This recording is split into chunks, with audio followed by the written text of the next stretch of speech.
Hello everyone, this is Wrestling Watcher, a YouTube channel that is about watching professional wrestling, so it is official.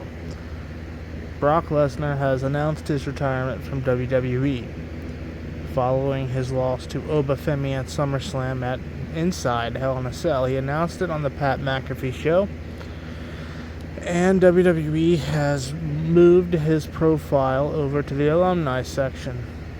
I think his promo post-match against Obafemi sort of confirmed it. Of course, some people still speculate that he could come back for next year's Mania for the Saudi money, as it's now been termed. And it's possible, who knows, right? But for right now, I do believe he is retired. And boy, what a career he's had. 2000 NCAA champion. Youngest WWE champion ever. World champion. I was thinking there. He won the WWE championship, I believe, at 25. Randy Orton won the World Heavyweight Championship at 24. I don't know if anyone's won the WWE who's been younger. I'd have to think about that, but I doubt it. But WWE champion at 25. He left the company in 2004 at that Madison Square Garden WrestleMania 20 show. Sort of that infamous match against Goldberg now where they were both booed out of the building because everyone knew they were both leaving. Comes back 2012. Of course, before that, he becomes a UFC Heavyweight Championship, and I believe, his third fight? Something like that. I think it was his second against Couture, if I'm not mistaken, or his third. I'd have to go look that up, but it was very quickly after he became a mixed martial artist, after he joined the UFC. I believe he had one official fight in Japan before eventually joining the UFC, I believe in 2008. Eventually comes back to the company, WWE, in 2012. I believe he also had a stint in Japan doing some, forgot if it was New Japan Pro Wrestling or one of the other Japanese wrestling federations. He had a stint there for a while too. Then he came back to WWE in 2012. Had that match had that little mini feud against John Cena. Then he just basically took off. I mean, they fumbled him a little bit there in the beginning, but you can't really fumble Lesnar too much. He had that feud with Triple H. Then eventually he ends the streak, and what is, if you think about it, Brock Lesnar ending Undertaker's streak as a top 5, probably top 3 WrestleMania moment of all time, if we're being honest. And then from then on, he's just this dominant sort of guy. And you know, when you think about, we talk about Mount Rushmores. If you take 2012 when he came back till now, you see all these Facebook wrestling groups where it's like they have Mount Rushmores of time periods, like 70s, 80s, 90s. I've seen even some 2016 to now. Lesnar would have to be on that list. You know, if you took 2012 to now, you kind of have to consider Lesnar on that list, right? I mean, there was a stretch there, a Survivor Series stretch, I think it was 16, 17, 18, where, I think even 19 too, if I'm not mistaken. But he just sort of had a great run at that pay-per-view. Had a great run at SummerSlams, too, for quite a few years there. From 12, 13, 14, 15, 16, I think 17, 18, I think even 19. I'm not sure. I don't think he was at 20. But he had a great run of big pay-per-view matches for a long time, right? And I'm not going to name them all, but he's definitely a Hall of Fame guy. And as far as if and when he goes into the Hall of Fame, the obvious one to induct him is Paul Heyman. There's no doubt about that. I don't even think anyone would even dare question who should induct Brock Lesnar. No, and I do think the retirement's official. And I do look forward to really sort of remembering his career, what his greatest matches were. The first run, 2002 to 2004, where he was fully pro wrestler,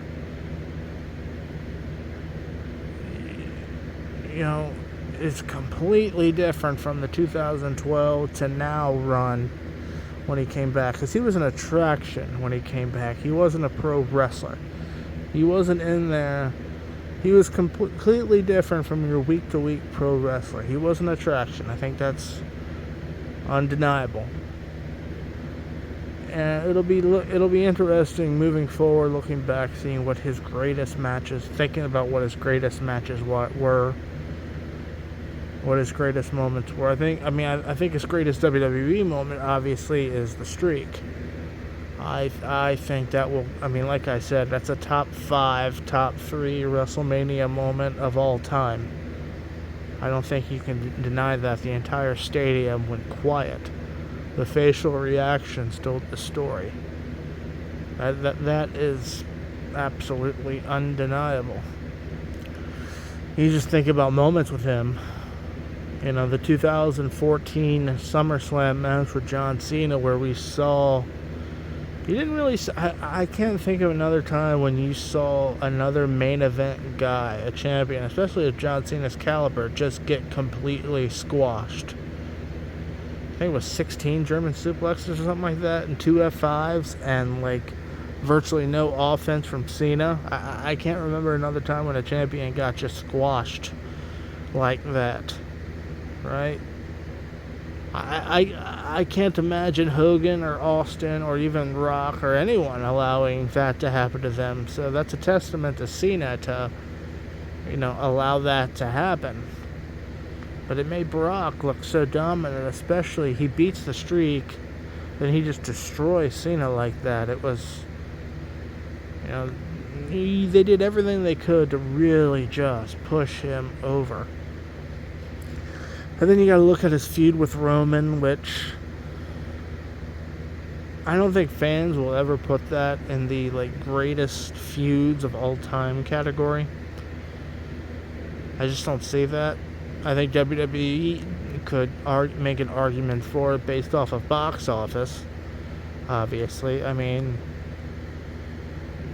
think Roman versus Lesnar is only the second time a match has main evented a WrestleMania 3 times, right? WrestleMania 31, WrestleMania, I believe, has it been? I think it's been 3 times, right? 31, 38, and I believe 34, if I'm not mistaken. Yeah, 34 was the one in New Orleans. That's the one it was. That was the one where Undertaker squashed Cena. I had to think about that. Sometimes these WrestleManias can get a little bit... sometimes I feel like I'm an encyclopedia at this stuff, but sometimes it does boggle down the mind a little bit. But yeah, as memory serves, it was 31, 34, and 38.